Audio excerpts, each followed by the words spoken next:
Okay, boys. So the final video regarding the covenants. So done all the reviews on them, tested them pretty much all out, and have a bit of an idea of where I want to go. And I think if you guys have watched the reviews, you've at least watched them quickly, or been on top of any of the changes, you'll kind of know what I'm about to say. But let's just go over them really quickly. So, firstly, we looked at Night Fae. So, Night Fae, they got this new legendary, Nature's Fury. I think what we kind of found was it was kind of meh, right? Not super useful. Nothing I was too impressed by because honestly, you're not really going to get these guys staying in the same place to take the advantage of the extra 30 seconds, which would have already been considerably DR'd at that point anyway. And to get the extra damage. I think this is probably good in PvE maybe as a tank, Night Fae tank, or even deep arms warrior DPS, but nothing too interesting. Then when we look at kind of like what the covenants are, sort of the place of Night Fae at the moment, there hasn't been any substantial changes to it to make this worth saying that Night Fae is any good. So as of now, I'm feeling like Night Fae is probably rank 4. I just don't think there's really any reason to go Night Fae that you couldn't get from Kyrian in terms of control. Hopefully I'm wrong. Maybe I haven't tested this in Fury, so maybe Night Fae Fury is the play. And we should probably do some videos on Fury powers as well, and what my thoughts are on that, and testing some of that stuff out. But for the moment, Arms Warrior, Night Fae, rank 4. Easy, right? Straightforward. The next one we're going to talk about is Necrolord. Necrolord has Glory. We kind of covered sort of where I felt Glory was going with that. Like, this Legendary just doesn't seem to be made for PvP. It's probably good for RBGs, but I don't know why I said that so weirdly. RBGs, RBGs, but not very good for what we're doing here, right? Like, arena's 3v3 maximum, 2v2 as well. Conqueror's Banner already hits 2 additional allies, so this legendary will, I don't know, does it work on pets or something? Maybe it'll hit a pet. Could be, but I don't know what pets do with mastery.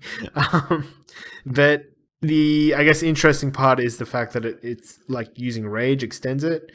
I just don't think that's enough of an increased duration in terms of general rage spend to justify like losing Battle Lord or Unhinged or even Seifus instead.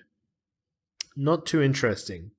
However, Necrolord does have the comps it works well in. We kind of discussed that, look, Necrolord already works super well with Rep Pallies. I don't think that's going to change. I think there'll probably still be some bullshit Rep Pally one-shots around.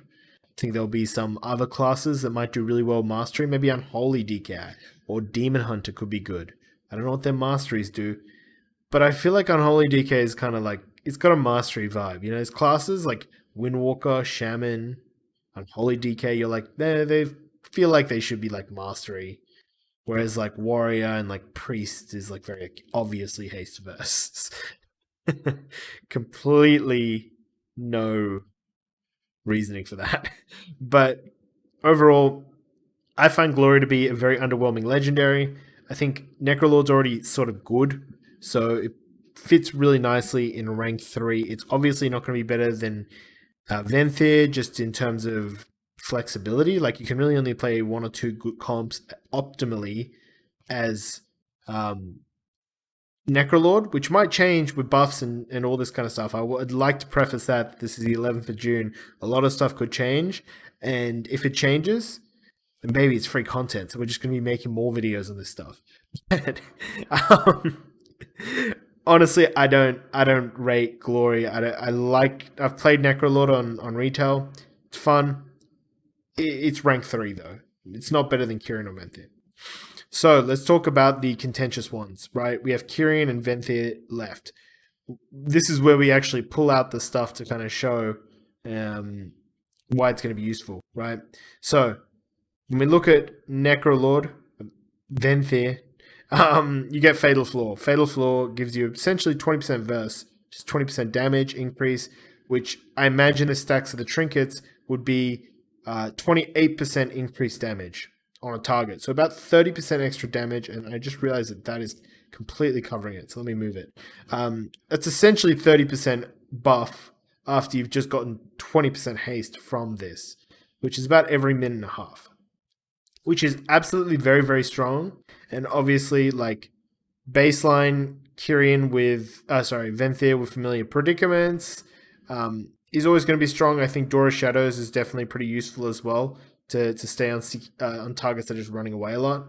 And the new legendary Sinful Surge, I actually think is pretty good. You can actually extend your Colossal Smash a considerable amount, especially on targets that like really high armor that you're not getting much exploiter value from.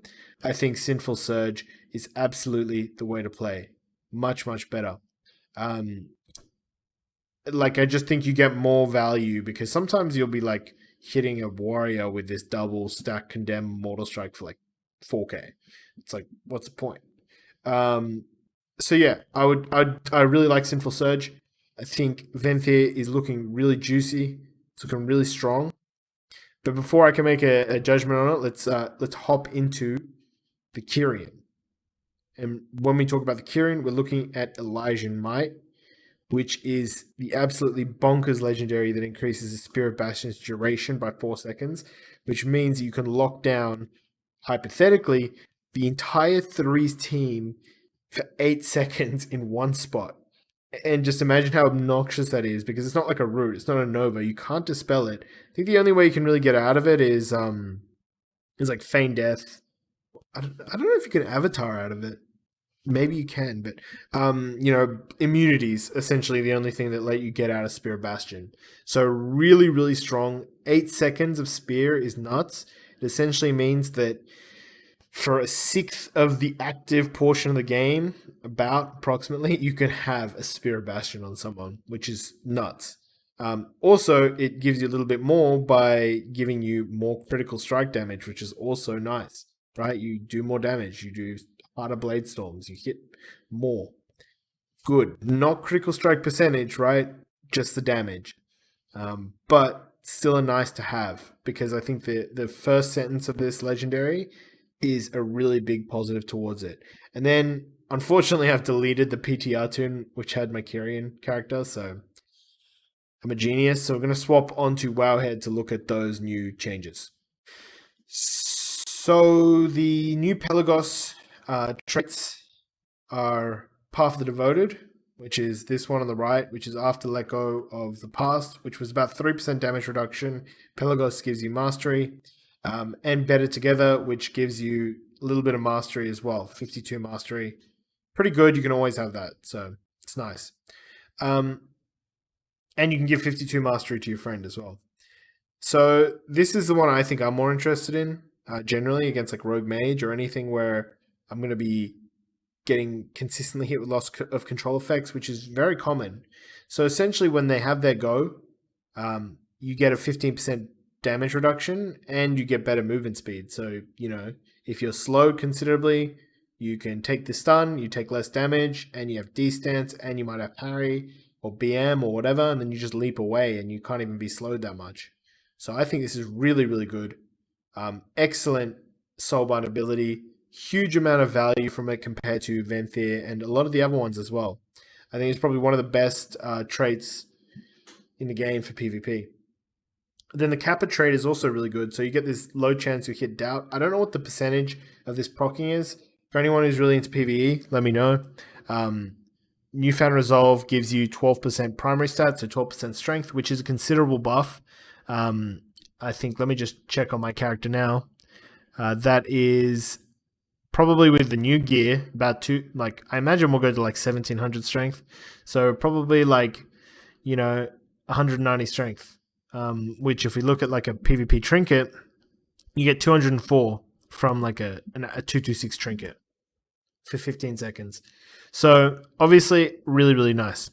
I like this. And you get some stamina, which is useful because, if this procs when you have your BM and you rally and then you just have an insane amount of health and they can't really kill you. So this is a cool ability. I want to know how much HP this Doubt thing has. I don't really know what directly facing, like, is that just moving your like character towards it, or is that like killing it?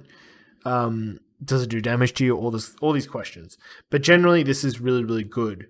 And for these reasons, plus the legendary, I'm going to cut to the chase. I think Kyrian for Warriors next season will be the best possible thing you can run. I do think it'll be stronger than Venthyr, just because of the amount of utility you have, how tanky you'll be with this Path of Devoted, and you have File, which was always better than Door of Shadows, in my opinion. Overall, I think they're both very, very viable. I don't think the difference is very big, but I do think Kyrian's definitely going to pull ahead with this change, unless like the scaling of gear just means that Venthyr does an insane amount of damage, similar to what happened to like this season, where as we got more gear, Venthyr just became better and better and better. But regardless, I think Kyrian is the way to play. I'll keep one warrior as Venthyr, but I'll be swapping my second warrior to Kyrian, and I'll probably be maining that warrior anyway, so it works both ways. Alright guys, hope you enjoyed this video, hope it informs some of your changes, and yeah, let me know if you guys are changing covenants as well. Or I would probably recommend for anyone else to just wait, but I like Kyrian and Venthyr anyway. I think it's a safe choice because I've got two warriors. But I would wait until these PTR notes are finalized before making any big changes to your covenant and then having to switch back if they're not actually put into live game. Alright guys, take it easy. Hope you enjoyed this series. Hope you enjoyed this breakdown. And there'll be much, much more videos coming very soon. Alright guys, peace out.